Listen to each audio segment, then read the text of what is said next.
أشهد أن لا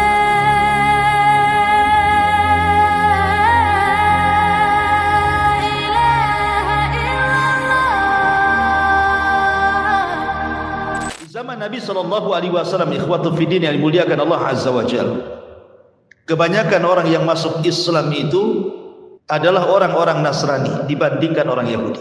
Jadi orang-orang Yahudi itu ada yang masuk Islam tapi tidak sebanyak Nasrani, karena orang Nasrani itu diberikan kelembutan hati. Kita lihat saja kisah ketika Nabi SAW menyurati beberapa raja Nasrani. Nabi SAW pernah menyurati 3 raja Nasrani di zamannya. Pertama, Raja Romawi yang disebut dengan Muqawqis, Herakli. Raja Romawi yang disebut dengan Herakli atau Kaisar. Kemudian yang kedua Raja Najasyi yang namanya Ashama ibn Afjur. Kemudian Raja Mesir yang disebut dengan Muqawqis. Kita tahu bahwa di antara 3 raja ini, yang pertama masuk Islam siapa? Najasyi. Najasyi masuk Islam. Ketika dapat surat saja dia langsung kemudian masuk ke dalam Islam, Ashama ibn Afjur ini, dan baik Islamnya sehingga ketika wafatnya Nabi SAW mensalat gaibkan Raja Najasyi. Kemudian yang kedua Raja Muqawqis.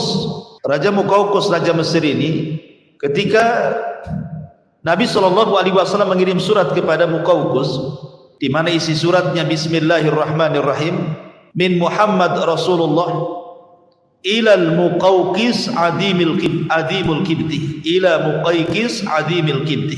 Bismillahirrahmanirrahim, dari Muhammad ibn Abdullah dan Rasulnya kepada Muqawqis atau Muqawqis, pembesar Kibti, maksudnya Mesir. Kibti itu kabilah Fir'aun. Salamun ala man ittaba'al huda, keselamatan bagi siapapun yang mengikuti petunjuk. Amma ba'du, kata Rasul, fa inni ad'uka bida'watil Islam. Dalam surat ini aku suruhkan kepada engkau, hai Muqawqis, masuklah ke dalam Islam. Aslim taslam. Kalau engkau mau masuk Islam, maka balasannya yu'tikallahu ajraka marratain, maka Allah akan berikan kau 2 pahala. Kemudian Rasul SAW mengajak dengan menyebut atau mencantumkan ayat qul ya ahlal kitab ta'alau ila kalimatin sawa bainana wa bainakum alla na'budu illallah wala nusyriku bihi syai'an wala nattakhidu ba'duna ba'dan arbaba min dunillah fa in tawallaw faqulu asyhadu bi anna muslimun. Katakan ya Muhammad kepada ahli kitab Yahudi dan Nasrani itu, kemarilah bersatu kepada kalimat yang sama. Antara kami dengan kalian tidak boleh menyembah kecuali kepada Allah dan tidak menyekutukan Allah dengan apapun. Ketika Muqawqis ini membaca surat ini, Muqawqis ini dia memuliakan suratnya Rasul, tidak seperti orang-orang Persia. Orang Persia dirobek suratnya Rasul, bahkan dibunuh yang membawa suratnya. Makanya Rasul murka kemudian mendoakan kehancuran Persia. Setelah didoakan Nabi SAW kehancuran Persia, maka tidak ada Persia sampai hari ini, bahkan sampai kiamat. Ya, kualat dengan doanya Nabi.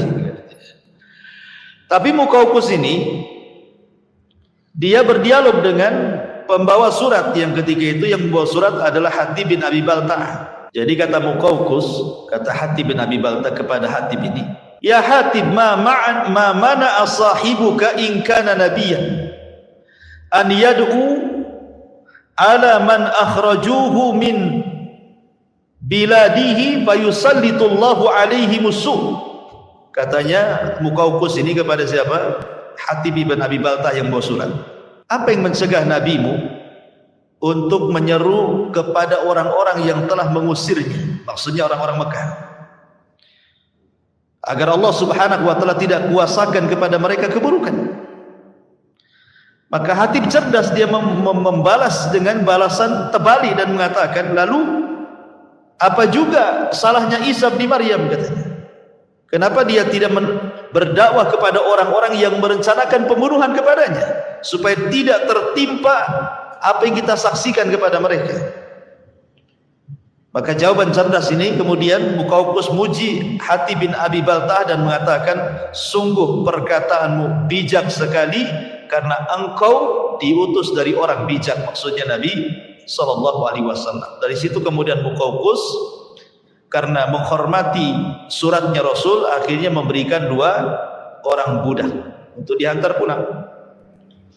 Pertama Maria Kiptiah yang kemudian digauli Rasul dan punya anak namanya Ibrahim. Kemudian yang kedua Sirin yang kemudian dihadiahkan Rasul kepada Hasan ibn Thabit, juru bicaranya. Dalam riwayat Muqawqis memberikan dokter spesialis, suruh tinggal bersama Nabi, jadi kalau Nabi sakit nanti dokter ini yang merawatnya. Tapi Nabi SAW malah menyuruh balik lagi dokter itu, dan Rasul mengatakan idhab la hajata lana anka nahnu qaumun la na'kul hatta naju wa idza akalna la nasbah. Pergi kau pulang lagi ke Mesir sana, kami ini kaum yang tidak pernah makan kecuali lapar, dan apabila kami makan kami akan berhenti sebelum kenyang, kata Rasul. Artinya ini Rasul SAW mengatakan apa? Bahwa kami ini diajarkan kesehatan. Coba antum lakukan kaidah ini, makan setelah lapar, gitu ya. Kemudian, jadi kalau ingin makan tuh nunggu lapar dulu. Nanti ketika makan sebelum kenyang berhenti. Itu kesehatan. Ya, walaupun secara lafaz hadis ini memang dhaif, tetapi secara makna benar gitu ya. Karena bagaimanapun perut ini perlu tiga isi kan. Sepertiga untuk makanan, sepertiga untuk minuman, sepertiga untuk bernafas. Jangan semua dimasukkan makanan, menggap-menggap lah kan gitu.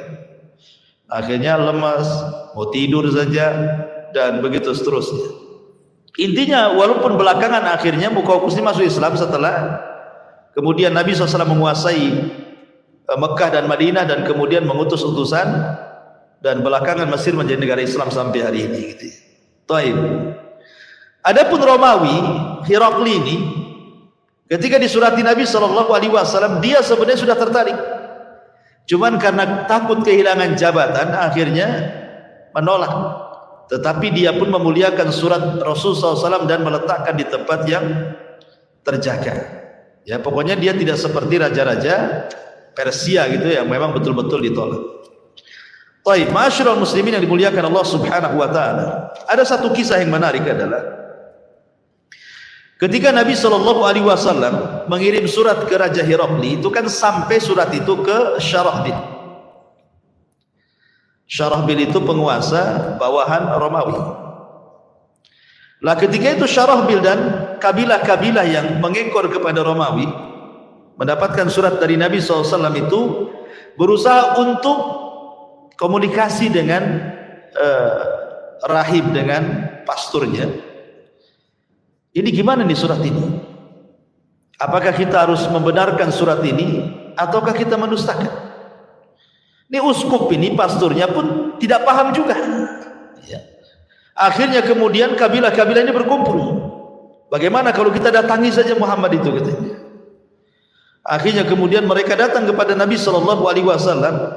Ketika sampai di dekat Masjid Nabawi, mereka turun dan mengganti pakaian mereka dengan pakaian-pakaian indah, emas sutra-sutra. Ketika kemudian berjumpa dengan Rasul dan mengucapkan salam, Rasul kemudian berpaling begitu saja. Jadi orang-orang Nasrani ini bingung. Dan ini perjumpaan Nasrani pertama dengan Nabi. Ya, orang-orang Nasrani pertama berjumpa dengan Nabi, ini kisahnya. Jadi orang-orang ini ngomong sama Abu Bakar, sama Umar dan sahabat, gimana sih Muhammad itu? Dia yang kirim surat ke kami, ketika kami datang kok dia pergi, katanya. Maksudnya apa kan gitu ya? Akhirnya kemudian mereka bertanya kepada Ali bin Abi Thalib radhiyallahu anhu dan mengatakan, Rasul itu bukan tidak mau berjumpa dengan kalian. Masalahnya kalian itu menggunakan sutra dan emas. Kalau kalian kembali ke tempat kedatangan kalian, ganti lagi baju kalian dengan baju safar kalian, tidak perlu megah seperti ini. Pasti dia akan menemui kalian. Akhirnya kemudian orang-orang Nasrani ini balik ke tempat mereka datang, diganti lagi dengan pakaian safar, baru menghadap Rasul. Betul, Rasul menerimanya. Akhirnya kemudian setelah berjumpa dengan Nabi SAW, mereka bertanya kepada Nabi SAW soal siapa Isa. Ya Muhammad, ma taqulu fi Isa? Hai Muhammad, pendapat kamu tentang Isa itu apa? Maka Nabi SAW mengatakan tunggu dulu, jawabannya besok. Akhirnya kemudian mereka menginap satu malam. Setelah besok mereka datang lagi kepada Rasul, kemudian bertanya lagi, mana jawabannya? Maka Nabi SAW kemudian membacakan ayat, Inna mathala Isa kamathali Adam, khalaqahu min turab. Allah mengatakan sesungguhnya permisalan Isa itu sama dengan Adam. Allah ciptakan Adam dari tanah, summa yaqulu lahu kun fayakun. Lalu apa masalahnya dengan kalian? Isa sama dengan Adam. Kenapa kalian harus membesarkan Isa? Bukankah Allah Subhanahu wa taala juga menciptakan Adam sama? Kalau kalian katakan Isa tanpa bapak, Adam lebih hebat lagi, enggak ada bapak, enggak ada ibu. Kenapa kalian lebihkan pengagungan kepada Isa dan tidak dilebihkan kepada Adam, gitu maksudnya? Ya ini kan logika Rasul, ya kan? Mau mengatakan kepada mereka, tapi ucapan Rasul ini enggak diterima sama orang Nasrani. Akhirnya kemudian mereka mengatakan, kami tidak terima. Kata Nabi SAW, kalau tidak terima, ayo kita mubahalah, katanya. Rasul mengajak mubahalah, saling melaknat. Ajak keluarga kalian kemari, saya akan kumpulkan keluarga saya, ayo kita saling laknat di sini, biar Allah yang menyaksikannya. Akhirnya setelah kemudian mereka pulang dan siap membahalah, di tengah jalan takut mereka. Gimana ya kalau nabi-nabi, kalau memang dia benar-benar nabi, celaka kita, katanya. Akhirnya balik lagi, tidak mau mereka. Ya. Nggak mau dan mengatakan, ya Muhammad, kami tidak jadi mubahalah, katanya. Sudah, sekarang apa yang kau mau? Akhirnya kata Rasul mengatakan, kalau kalian tidak mau masuk ke dalam agamaku, maka akan harus bayar jizyah, upeti, kalau tidak saya perangi. Akhirnya mereka setuju bayar upeti. Kemudian mereka pulang. Di tengah jalan uskup ini, pendeta ini dengan saudaranya bertengkar. Ya. Jadi suatu ketika nih, di tengah jalan unta saudara uskup ini, saudara pendeta ini terperosok ke dalam lubang di padang pasir, tiba-tiba mencela Nabi. Ya. Maka sang uskup, sang pendeta mengatakan, jangan kau cela dia, jangan kau cela dia, kata. Kemudian saudara yang mengatakan, heran, kenapa kau membela dia? Ya. Kemudian kata uskup mengatakan, karena saya mengetahui dia seorang nabi, saya yakin dia nabi, katanya. Loh, kalau engkau memang mengakui dia nabi, kenapa engkau tidak ikut dia, katanya kan? Kenapa ikut kami? Ikut aja sana, katanya. Akhirnya kata pendeta, ya tidak bisa lah. Kalau saya ikut dia, marwah saya taruh di mana? Saya ini pemimpin kau. Kalau saya ikut agama Muhammad, saya jadi orang biasa, katanya. Saya nggak jadi pendeta lagi, katanya. Lihatlah pendeta-pendeta yang masuk Islam kan jadi orang biasa, kan? Kecuali belajar agama jadi ustadz, kan, gitu. Ya harus mulai dari awal lah, kan, begitu. Akhirnya kemudian saudaranya ini malah marah. Oh, itu yang menghalangi engkau membenarkan hidayah, katanya. Kalau begitu biar aku yang masuk Islam, katanya. Dia yang masuk Islam, dia ke Madinah, dia pula yang masuk Islam, coba ya, katanya. Dia oleh yang mencela Islam, dia pula yang masuk Islam. Tapi intinya bahwa kisah ini di sini bagaimana Nabi SAW ada hubung kait dengan orang-orang Nasrani, ya kan? Intinya di situ. Kemudian yang kedua, pembahasan yang kedua, hubung kait Nabi SAW dengan Nabi Isa. Apa hubung kait Nabi SAW dengan Nabi Isa? Masyarakat muslimin yang dimuliakan Allah Subhanahu wa taala, dalam hadis Luqman ibn Amir, dia pernah mendengar Aba Umamah berkata kepada Nabi SAW, ya Nabi Allah, wahai Nabi Allah, dari mana kau memulai dakwah? Dari mana kau memulai dakwah? Maka Nabi SAW mengatakan, da'watu Ibrahim wa bushra Isa wa ra'at ummi annahu yakhruju minha nurun adha'at lahu qusur Syam. Saya memulai dengan dakwahnya Ibrahim tauhid, dan saya memulai dengan kabar gembira yang diberikan kepada Isa akan kedatanganku. Dan waktu ibuku sedang melahirkan keluar cahaya, yang cahaya melesat ke istana-istana yang ada di Syam dan menerangi istana itu. Sini kata Nabi SAW mengatakan, wa bushra Isa, aku memulai karena Isa sudah dihabar gembirakan akan kedatangan diri. Dan Nabi SAW menjadikan Isa itu sebagai persaksian yang menjamin orang masuk surga. Kata Nabi SAW, "Man qala asyhadu an la ilaha illallah wahdahu la syarika lah wa anna Muhammadan abduhu wa rasuluh wa anna Isa abdullah wa rasuluh wa kalimatuhu alqaha ila Maryam wa ruhum minhu wa annal jannata haqqun wan naru haqqun adkhalahu Allahu al jannata ala ma kana minal amal."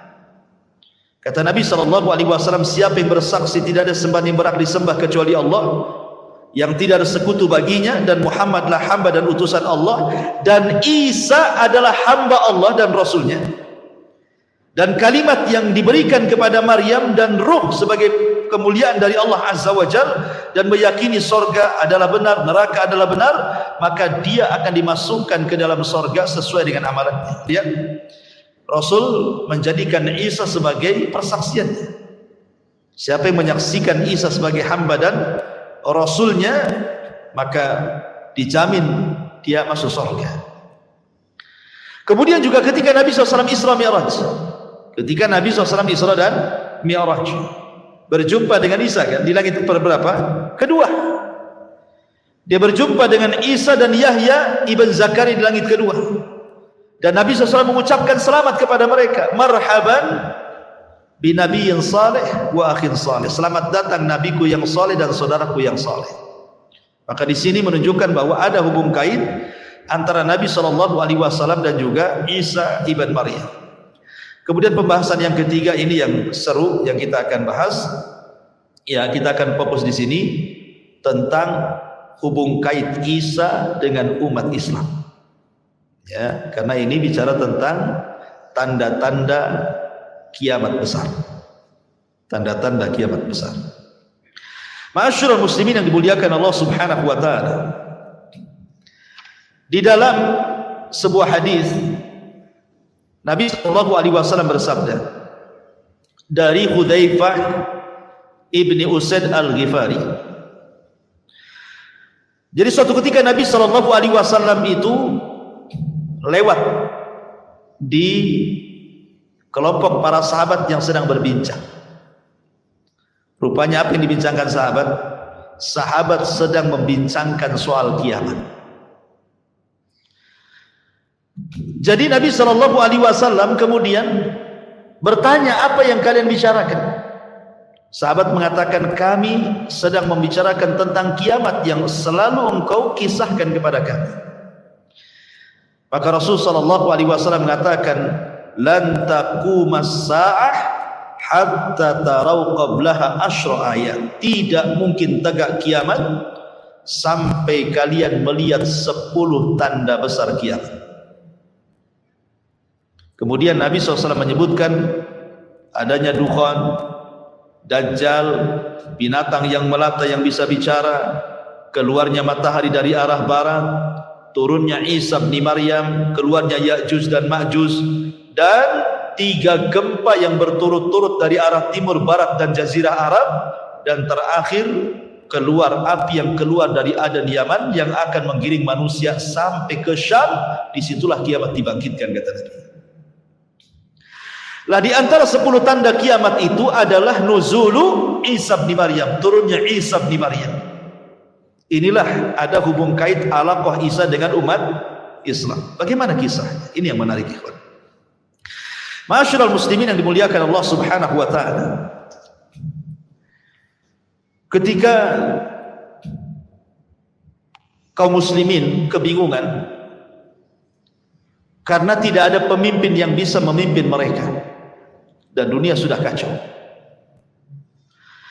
maka tiba-tiba Allah Subhanahu wa taala takdirkan seorang keturunan Nabi dari Hasan ibnu Ali. Namanya sama dengan nama Rasul Muhammad dan nama bapaknya sama dengan nama bapak Rasul Abdullah. Muhammad ibn Abdullah Al-Hasani Al-Alawi. Muncul di Mekah. Kemudian Allah perbaiki dalam satu malam. Allah berikan kecerdasan. Kecerdasan dalam memimpin, bersiasat, perang dan begitu seterusnya. Akhirnya orang-orang membaiat kepada orang ini yang disebut dengan Al-Mahdil Muntadhar, Imam Mahdi yang ditunggu-tunggu kaum muslimin. Akhirnya kemudian kemunculan Imam Mahdi ini terdengar oleh tentara yang ada di Syam. Maka mereka pun datang membawa pasukan untuk membunuh Imam Mahdi. Tapi di antara Mekah dan Madinah ada namanya Baida, tiba-tiba terjadi gempa dan menghancurkan semua pasukan yang hendak membunuh Al-Mahdi. Allah buat gempa dan Allah masukkan di dalam tanah. Itulah tanda yang paling jelas tentang kemunculan Imam Mahdi.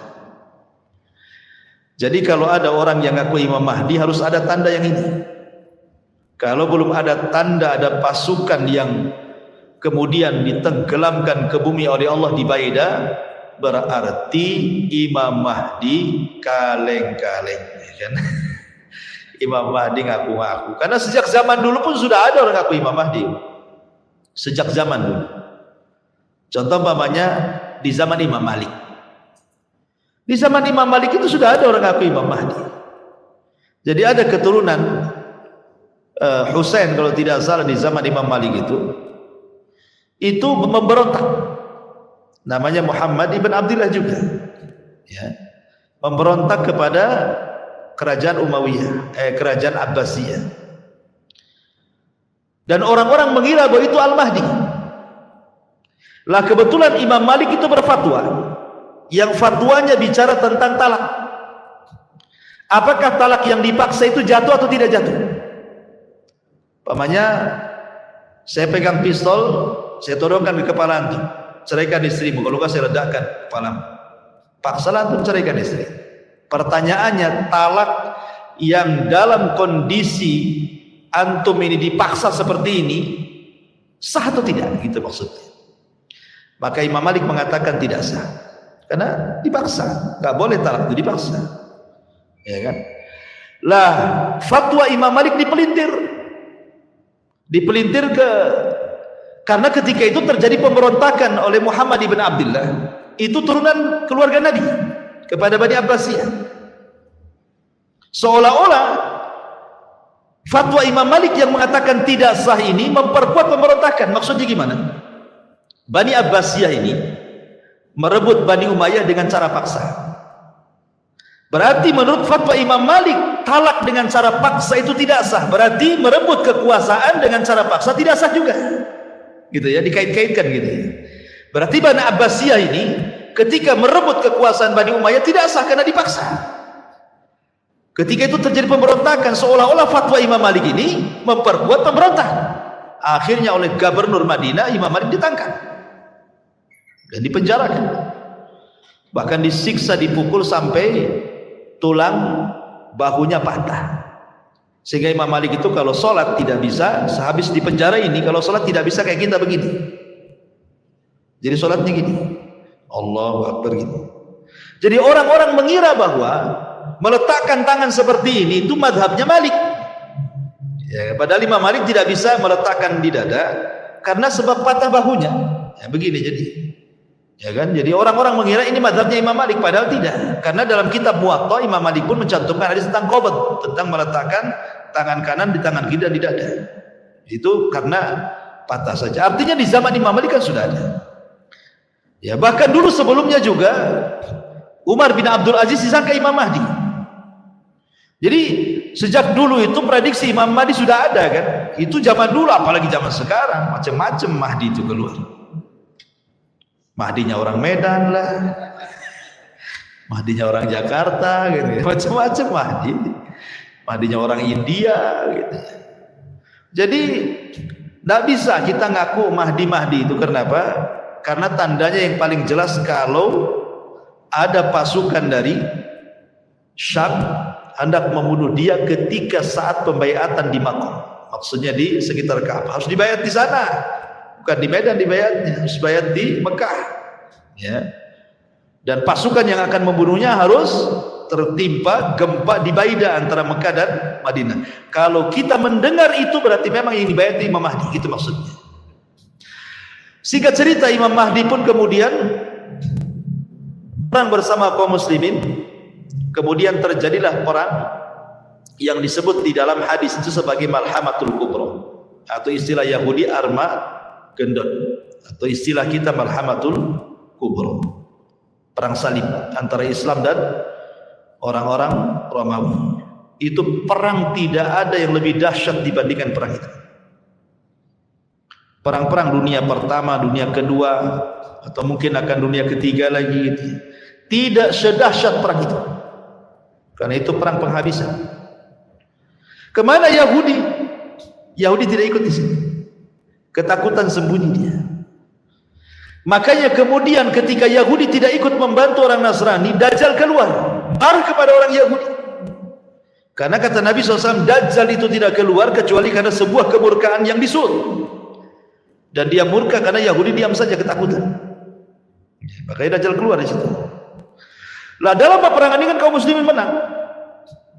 Padahal sebelumnya kaum muslimin bersama orang Nasrani itu ada hubungan untuk menyerbu negara yang bukan ahli kitab, dan mereka menang.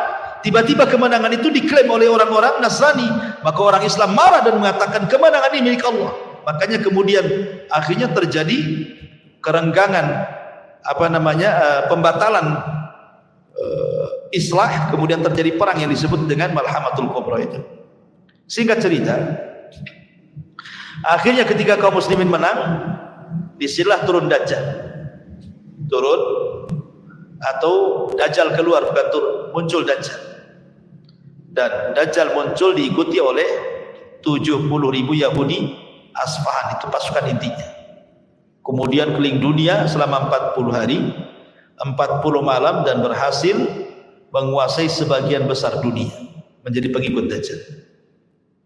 Lah Al-Mahdi tidak bisa melawan Dajjal dengan pasukan sebanyak itu.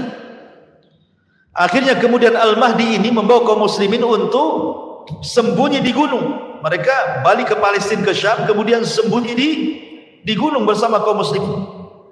Karena mereka tidak bisa menghadapi Dajjal dan pasukannya. Lah selama mereka bersembunyi itulah, akhirnya mereka pun merasa kelaparan, karena bagaimanapun mereka harus makan. Sampai-sampai dikisahkan bahwa kalaulah ada kepala kerbau itu jauh lebih baik dibandingkan punya uang banyak, karena yang mereka hajatkan makan.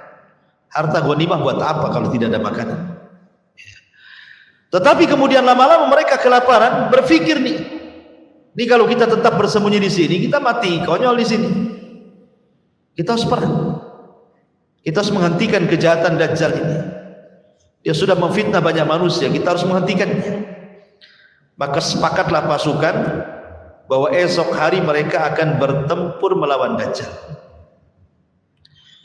Walaupun kekuatan mereka tidak seberapa, tapi minimal ini upaya terakhir mereka untuk melawan Dajjal.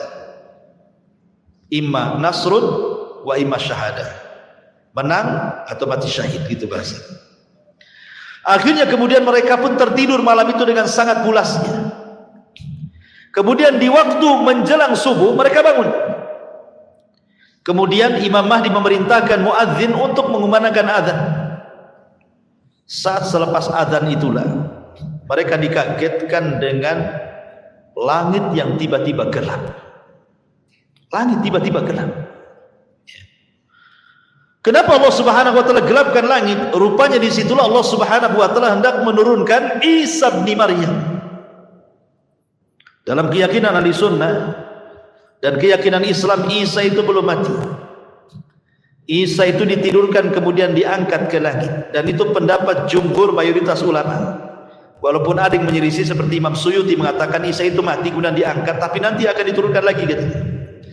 Tapi pendapat yang kuat bahwa Isa itu belum mati.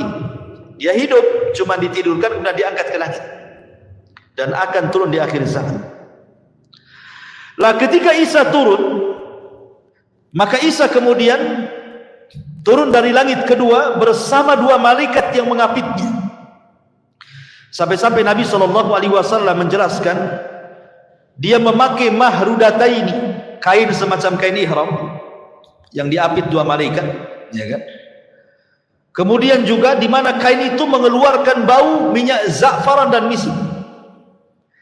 Dan apabila kemudian wajahnya tertunduk ke bawah seperti ini, maka akan menetes air seolah-olah dia habis mandi. Padahal tidak, karena rambutnya keriting kemudian lurus sampai bahu. Dan kata Nabi SAW, warna kulitnya putih kemerah-merahan seperti seolah-olah dia baru keluar dari hammam. Mungkin bahasa kitanya habis sauna lah gitu ya. Jadi bersih Isa itu. Kemudian turun ke bumi. Di mana turunnya Isa? Isa turun di sebuah menara di sebelah timur Damaskus. Lah menara itu, ma'asyiral muslimin yang dimuliakan Allah Azza wa Jal, Manaratul Bayda yang berwarna putih itu sudah ada. Sekarang ada menaranya. Ada di pasar. Ya, di pasar itu ada menara dan itu sudah umurnya sudah ratusan tahun. Di mana? Di Suriah sana, Damaskus. Ya, panjangnya sekitar ya 15 meteran lebih lah. Di mana Isa itu akan turun di situ. Kemudian setelah Isa turun, maka Isa akan memakaikan baju perangnya. Kemudian setelah dia pasang baju perangnya, kemudian dia menemui kaum muslimin yang ada di gunung yang sedang bersembunyi. Ketika kemudian kegelapan itu hilang, maka mereka melihat di hadapan mereka adalah ruh Allah, ada Isa bin Maryam. Kenapa mereka mengenal Isa? Ya dari ciri-ciri yang disampaikan Nabi akan tentunya. Bahwa ini adalah Isa. Maka kemudian Isa bin Maryam pun mulai mengusap wajah-wajah dari kaum muslimin yang tersisa yang ada di atas gunung itu. Kemudian Isa bin Maryam menyebutkan tentang derajat mereka di surga. Subhanallah. Beruntunglah orang-orang yang diusap mukanya oleh Isa, karena Isa menyebutkan tentang derajat mereka di surga. Setelah itu kemudian qomat pun dikumandangkan. Maka Imam Mahdi meminta Isa untuk menjadi imam. Tapi Isa tidak mau dan mengatakan, kalian jauh lebih baik dibandingkan aku. Maksudnya umat Islam jauh lebih baik dibandingkan umat Nasrani. Sebaiknya kalian yang jadi imam. Akhirnya kemudian Imam Mahdi pun memimpin sholat, dan Isa sholat di belakang Al-Mahdi dan kaum muslimin. Selesai sholat, maka Isa kemudian membariskan pasukan kaum muslimin. Kemudian kata Isa bin Maryam, aku berikan kalian 3 pilihan. Aku berikan kalian 3 pilihan. Pilihan yang pertama, aku akan berdoa kepada Allah agar Allah Subhanahu wa ta'ala memunculkan tentara-tentara yang bukan kalian. Biar tentara-tentara itu yang akan membunuh Dajjal dan para pengikutnya. Yang kedua, atau aku akan berdoa kepada Allah agar Allah Subhanahu wa ta'ala mengirim gempa untuk menenggelamkan Dajjal ke dasar bumi dan pasukannya, dan kalian tetap tinggal di sini. Kemudian yang ketiga, atau kalian siap berjihad dan aku pimpin perang. Maka kaum muslimin ketika itu berpikir tentu yang ketiga lebih utama. Karena mereka berpikir bahwa Dajjal sudah merusak, mencelakakan keluarga mereka, memfitnah kaum muslimin. Masa kita diam saja? Maka kata Al-Mahdi dan juga kaum muslimin, kita bergerak, kau pimpin kami perang. Akhirnya Isa pun yang mengomanda perang bersama Al-Mahdi Al-Muntadhir. Turunlah mereka selepas sholat subuh itu. Turun, kemudian berhadapan dengan Dajjal. Ma'asyiral muslimin yang dimuliakan Allah Azza wa Jalla, ketika Dajjal melihat Isa ini sudah tahu. Karena Isa itu membawa aura, ikhwan, aura yang menakutkan bagi orang-orang Yahudi, terutama Dajjal. Kenapa? Bayangkan Isa itu punya nafas. Yang nafasnya ini bisa membunuh setiap orang kafir sejauh mata memandang. Jadi kalau Isa meniup dengan nafasnya, maka sejauh mata memandang tidak ada orang kafir kecuali mati. Baik dia memandang ke arah kanan, ke arah kiri, ke arah depan, ke belakang, kalau dia meniup dengan nafasnya, maka tidak ada orang yang kafir yang selamat dari nafasnya sejauh mata memandang. Gimana orang tidak takut? Ya. Maka ketika Dajjal kemudian melihat Isa bin Maryam, yang tadinya Dajjal itu sok sakti kan itu, gimana tidak sakti Dajjal itu? Dia ngomong sama bumi tumbuh-tumbuh, dia ngomong sama langit hujan-hujan, dia ngomong sama kuburan hidup-hidup walaupun setan gitu ya. Tetapi kan Dajjal diberikan kesaktian oleh Allah Azza wa Jalla. Tapi ketika melihat Isa, ketakutan dia, bergetar. Akhirnya kemudian dia pun lari. Maka Isa pun mengejar Dajjal. Lari ke utara, dikejar ke utara, lari ke selatan, dikejar ke selatan, barat. Pokoknya dia tidak bisa lari. Sampai ketika Dajjal sampai di sebuah tempat yang disebut dengan Babilun dalam riwayat. Babilon sekarang jadi kota tercantik di Israel. Ya, karena Dajjal itu dia keluar di tempat yang mayoritas Syiah dan akan terbunuh di tempat yang mayoritas orang Yahudi. Keluarnya di mana? Khurasan. Khurasan di mana? Irak.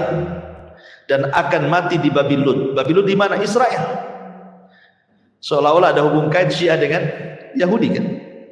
Ya. Lah ketika Dajjal sampai di Babilon ini, kemudian sudah tidak bisa lagi menghindar dari Isa bin Maryam. Apa dalam riwayat itu? Yadubbu kama yadubbul milh. Kalau kita ambil garam, kemudian kita letakkan di air, tentu garam itu akan mencair.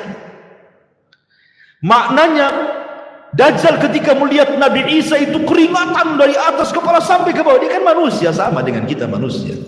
Ya, keringatan, ketakutan menggigit. Tidak bisa apa-apa, hilang kesaktiannya. Akhirnya kemudian ketika Dajjal betul-betul ketakutan, Isa mengambil tombaknya, kemudian langsung melemparkan ke dalam badan Dajjal, dan matilah Dajjal dengan tombaknya Isa bin Maryam. Ketika Dajjal mati, dicabut tombaknya, darahnya masih ada di ujungnya, kemudian diangkat ke atas, memberitahu orang-orang Yahudi bahwa Dajjal sudah mati, dan memberitahu kepada kaum muslimin bahwa kita sudah menang. Maka kaum muslimin ketika melihat pimpinan mereka Dajjal mati, orang-orang Yahudi dan para pengikut Dajjal ketika pimpinan mereka mati, mereka pun tunggang langgang dikejar kaum muslimin. Tidak ada satupun tempat persembunyian kecuali memberitahu. Kalau orang Yahudi sembunyi di batu, kata batu, "Hei Muslim, nih di belakang ada Yahudi, bunuh dia." Kalau dia sembunyi di balik pohon rambutan, kata rambutan, Muslim nih, di balik pohon saya ada Yahudi, bunuh dia. Tidak ada satupun tempat persembunyian kecuali dikasih tahu. Alamat kiamat, ya. Maka ketika itu ma'asyiral muslimin yang dimuliakan Allah Azza wa Jalla, Dajjal mati. Kemudian orang-orang Yahudi sebagian mereka menyerah, sebagian mereka lari bertunggang langgang bersembunyi, sebagian mereka dibantai, dibunuh dan begitu seterusnya. Maka setelah kemudian Dajjal meninggal, maka Isa kemudian meminta kepada seluruh ahli kitab, baik Yahudi ataupun Nasrani, agar mereka masuk Islam. Kalau tidak, maka mereka akan mati. Pilihannya cuma dua, masuk Islam atau mati. Ya, tidak ada jizyah. Ya, kalau di zaman Rasul ada jizyah. Kalau anda tidak masuk Islam nggak apa-apa, tapi bayar upeti. Kan begitu ya? Hatta yu'tul jizyata ayyadi wa musagir. Tetapi di akhir zaman tidak ada lagi jizyah. Makanya dalam riwayat, di antara Muhammad Isa itu, di antara tugas Isa selain membunuh Dajjal adalah meletakkan jizyah. Tidak ada lagi jizyah, tidak ada lagi upeti. Yang ada cuma dua pilihan, masuk Islam atau mati. Dari situlah tidak ada satupun ahli kitab kecuali masuk Islam. Tidak ada satupun ahli kitab kecuali masuk Islam. Dan ini disyaratkan dalam Al-Quran, wa in min ahlil kitab illa la yu'minanna bihi qabla mauti. Dan tidak ada satupun ahli kitab kecuali akan beriman kepada Islam lewat Isa sebelum kematiannya. Semua masuk Islam. Ya. Lah ketika kemudian semua masuk Islam, apa yang terjadi? Walau anna ahlal qura amanu wattaqau la fatahna alaihim barakati minas sama'i wal ardh. Kan begitu. Kalau penduduk negeri itu beriman dan bertakwa, maka berkah dari langit dan dari bumi Allah buka selebar-lebarnya. Ketika bumi tidak ada orang kafir, semua muslim, apa yang terjadi? Berkah bumi. Langit hujan, kemudian bumi menumbuhkan tumbuhannya. Sampai-sampai dikisahkan ada orang masuk ke cangkang buah delima itu, bisa 10 orang masuk ke cangkangnya. Anda bisa bayangkan sebesar apa tuh delimanya itu. Ya. 10 orang masuk ke cangkang delima lo bisa masuk tuh. Saking suburnya gitu ya, saking berkahnya negeri itu. Makanya Rasul mengatakan, tuba, keberuntunganlah bagi orang-orang yang hidup di saat Isa bin Maryam hidup di akhir zaman. Karena nggak ada orang kafir semua Islam, ya otomatis kan berkah semuanya, langit bumi berkah. Ma'asyiral muslimin, sampai dijelaskan, sampai tidak ada satupun binatang buas yang kemudian memangsa hewan lainnya. Jadi umpamanya kambing dengan harimau berkawan, gitu maksudnya. Singa dengan unta berkawan, nggak ada hasad-hasadan itu, nggak ada gitu. Sampai seperti itu gitu loh. Ya, sampai hewan-hewan buas dengan hewan jinak itu bersahabat. Saking berkahnya ketika Isa itu diutus oleh Allah Azza wa Jalla, diturunkan ke bumi. Itu setelah meninggalnya Dajjal. Tetapi apakah kemudian berlangsung lama? Tidak juga. Rupanya setelah fitnah Dajjal ini, ada fitnah yang jauh lebih dahsyat lagi. Mereka sedang enak-enaknya dapat berkah, ya kan? Hidup tenang, hidup nyaman, berkah di mana-mana. Tiba-tiba muncul alamat kiamat yang ketiga. Munculnya Ya'juj dan Ma'juj. Tiba-tiba benteng yang pernah dibangun Dzulqarnain itu jebol. Padahal setiap hari Ya'juj dan Ma'juj itu melobangi benteng itu. Ya. Apabila sudah terlobangi, kemudian pimpinannya mengatakan besok lagi. Nanti malam kita istirahat, besok lagi kita lanjut gitu. Kalau besoknya lagi ke tempat yang digali, sudah nggak ada itu galiannya. Kembali nutup tanahnya. Setiap hari seperti itu. Tetapi kata Nabi SAW, nanti diilhamkan oleh Allah Azza wa Jalla kepada pemimpin Ya'juj dan Ma'juj mengatakan insya Allah. Sebab kata insya Allah inilah lubang itu jebol. Apa kata pimpinan Ya'juj dan Ma'juj? Nahfiru ghadan insya Allah.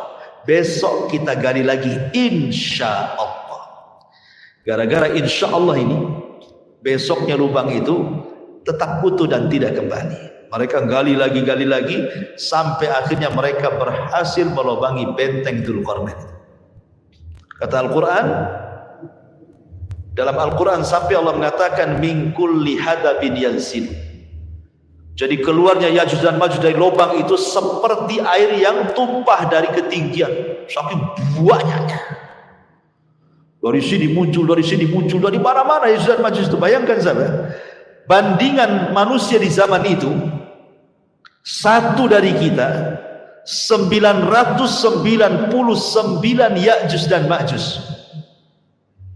Jadi kalau kita kelahi dengan Ya'juj dan Ma'juj itu, antum satu orang melawan 999 Ya'juj dan Ma'juj, menang nggak antum? Akan menang 10 orang aja. Kau antum 999 pula kan gitu ya, 1000 dikurangi 1, ya nggak mungkin menang. Makanya kata Nabi SAW mengatakan, nanti ada kaum yang tidak bisa diperangi, tidak bisa dibunuh, sebaiknya menghindar dari kaum ini. Maksud isyarat Nabi SAW dengan kata-kata seperti itu, maksudnya apa? Maksudnya Ya'juj dan Ma'juj tidak bisa memerangi sebanyak itu. Gimana caranya coba? Akhirnya kemudian terpaksa Isa bin Maryam mengajak kaum muslimin untuk mengungsi lagi ke gunung. Ini setelah meninggalnya Al-Mahdi. Karena Imam Mahdi itu kan berkuasa 7 tahun saja. Kalau Isa ini 40 tahun. Ya. Jadi Isa ini akhirnya membawa kaum muslimin untuk sembunyi di Bukit Tur. Semua kaum muslimin naik ke Bukit Tur, hanya bisa memantau dari kejauhan. Cuman bedanya kalau Ya'juj dan Ma'juj dengan Dajjal itu, kalau Dajjal memfitnah agama, orang disuruhnya menyembah dia. Tapi Ya'juj dan Ma'juj fitnahnya beda, karena Ya'juj dan Ma'juj itu hanya merusak saja. Sampai-sampai nih ketika keluar dari benteng itu, orang yang paling depan ini, Ya'juj dan Ma'juj paling depan ini, melewati Buhairah, melewati sungai bendungan Tiberias. Tiba-tiba sekali minum habis tuh danau Tiberias itu. Jadi yang belakang sudah nggak dapat tuh. Makanya bahasanya tidaklah melewati yang hijau kecuali kering, tidak melewati air kecuali kering. Semua dimakan dia. Dan ahli tafsir sampai mengatakan termasuk dia juga memakan manusia, kanibal. Jadi kalau dia membunuh di luar rasnya, maka akan dibunuh dan dimakan dagingnya. Jadi kanibal, betul-betul kanibal. Lah Ya'juj dan Ma'juj ini merusak di bumi. Betul-betul dirusak bumi ini. Sampai semua manusia di bumi ketakutan karena setiap berjumpa dibantai, dibunuh, dibantai, dibunuh. Semua begitu. Sampai akhirnya ketika dia merasa tidak ada penduduk bumi yang dibunuh dia karena sudah terbunuh semuanya oleh dia, dia pun sombong. Kesombongannya sampai kemudian mengatakan di hadapan Allah, qatalna man fil ardi sanaqtuluhu man fis sam. Kami sudah membantai semua manusia yang ada di bumi. Sekarang giliran makhluk yang di langit kami bantai juga katanya. Itu sombong tuh. Akhirnya mereka pun mengarahkan panah, tombak, kemudian dilesakkan ke langit. Subhanallah, Allah sedot panah dan tombak itu sampai di balik awan. Wa makaru makran wa makarna makran wallahu khairul makirin. Silakan kau buat makar, Allah punya makar sendiri. Dan sebaik-baik makar adalah makar Allah. Akhirnya panah itu udah kembali lagi. Tombak yang dilempar gak kembali lagi. Sudah gak nampak di balik awan itu. Tapi Allah buat makar rupanya, sengaja tombak dan panah itu dibalikan ke bumi, dan ujung-ujungnya seolah-olah ada darah yang menetes. Jadi seolah-olah mereka sudah membantai yang di bumi dan yang di langit gitu maksudnya. Pada itu makarnya Allah, dibalikan lagi senjatanya. Ketika kemudian mereka makin sombong, maka Allah la yuhibbul mutakabbirin. Allah tidak suka dengan orang yang sombong. Maka Isa berdoa kepada Allah Azza wa Jalla, melihat kerusakan semakin rusak. Akhirnya Isa berdoa kepada Allah, Allah Subhanahu wa taala azab Ya'juj dan Ma'juj dengan cara apa? Dengan cara dikirim naghaf. Naghaf itu seperti dun, ulat kecil, ya kan? Jadi saat Ya'juj sedang tertidur, tiba-tiba di masing-masing tengkuk Ya'juj dan Ma'juj ada ulat yang menggigit dan masuk ke kepalanya. Itulah yang membunuh Ya'juj dan Ma'juj.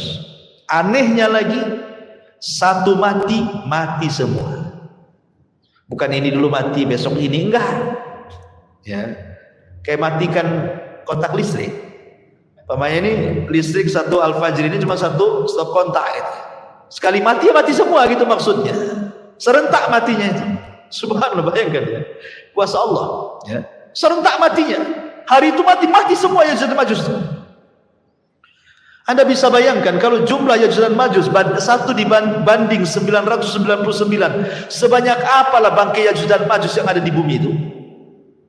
Tentu tidak ada satu jengkal di bumi kecuali ada bangkainya kan? Makanya kemudian Isa berdoa lagi untuk supaya Allah membersihkan bangkai-bangkainya.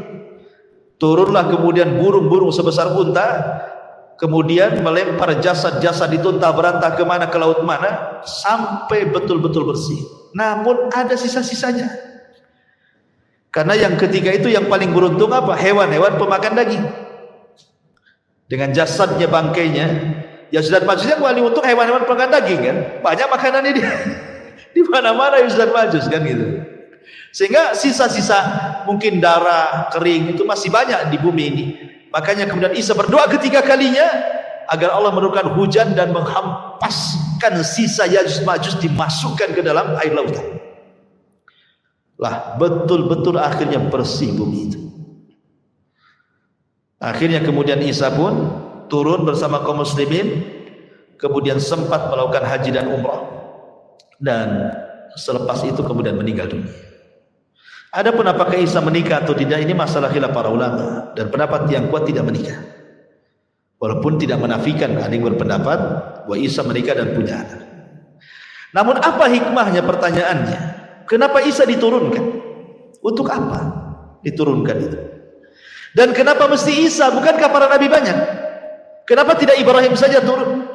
Kenapa tidak Adam saja turun? Kenapa tidak Nuh saja turun? Kenapa mesti Isa yang turun, itu maksudnya? Sebagian para ulama menjawab bahwa karena Nabi Allah Isa alaihi salatu wasallam dihabarkan kepadanya tentang akan kelahiran sosok Nabi akhir zaman dan umatnya sebaik-baik umat. Maka Isa berdoa kepada Allah agar menjadi umat Nabi. Makanya Isa diturunkan karena dia berdua ingin menjadi umat Nabi. Makanya Isa ketika turun di akhir zaman bukan hanya seorang nabi tetapi sahabat Nabi. Kenapa disebut sahabat Nabi? Karena dia berjumpa dengan Nabi. Apa definisi sahabat? Manusia yang berjumpa dengan Nabi, beriman dengan Nabi, mati di atas agama Nabi. Itulah Isa. Berjumpa dengan Nabi saat Isra Mi'raj. Ya. Kalau semua Nabi berjumpa dengan arwahnya, Isa berjumpa dengan fisik dan arwahnya. Berjumpa dengan Nabi, masuk Islam, sholat di belakang Imam Mahdi, mati bersama kaum muslimin. Ya. Nabi plus sahabat dan umat Nabi SAW. Jadi itu kenapa kemudian Isa itu, kenapa mesti Isa yang turun? Karena Isa tahu bahwa umat Rasul umat terbaik dan ia ingin menjadi umatnya, makanya Isa yang diturunkan dibandingkan yang lain. Yang kedua, Isa itu sama dengan Adam. Sebagaimana Allah mengatakan, inna masalah Isa kamasali Adam khalaqahu min turab. Ya. Isa itu sama dengan Adam, diciptakan dari tanah. Maka makhluk yang diciptakan dari tanah harus kembali ke tanah. Isa kan sudah diangkat di langit. Di langit kedua dengan ruh dan jasad. Dia harus turun. Dia tidak mungkin mati di langit. Dia harus mati di bumi. Maka diturunkan supaya mati di bumi, karena dia tercipta dari tanah, kembali ke tanah. Kemudian yang ketiga, membantah sama orang-orang Yahudi yang mereka mengklaim bahwa nahnu qatalna al-Masih ibn Maryam. Orang Yahudi mengatakan kami sudah membunuh Isa, kami sudah menyalibnya. Tiba-tiba Isa turun, kata Isa, mana? Saya masih hidup, saya tak disalib. Ya. Atau membantah orang-orang Nasrani juga yang mengatakan Isa Tuhan, Isa anak Tuhan, Isa satu di antara tiga Tuhan. Buktinya sholat di belakang Imam Mahdi. Masa hamba sholat kemudian dia mati? Masa Tuhan mati? Ya kan? Ya. Kemudian juga di antara hikmah Isa turun itu supaya izharul Islam, bahwa Islam itu akan kembali jaya. Dan dengan turunnya Isa bin Maryam menjadi umat Rasul, kemudian berjuang bersama Al-Mahdi, itulah kejayaan Islam di zaman itu, sampai bisa membunuh Dajjal dan bisa berdoa kepada Allah agar mengazab Ya'juj dan Ma'juj. Islam akhirnya kuat lagi di zaman itu kan. Ma'asyiral muslimin yang dimuliakan Allah Azza wa Jalla, dan itulah di antara hikmah kenapa kemudian Isa diturunkan ke bumi. Dan dari sini kita tahu bahwa ada alaqah, hubung kait antara Isa dengan umat Islam di akhir zaman.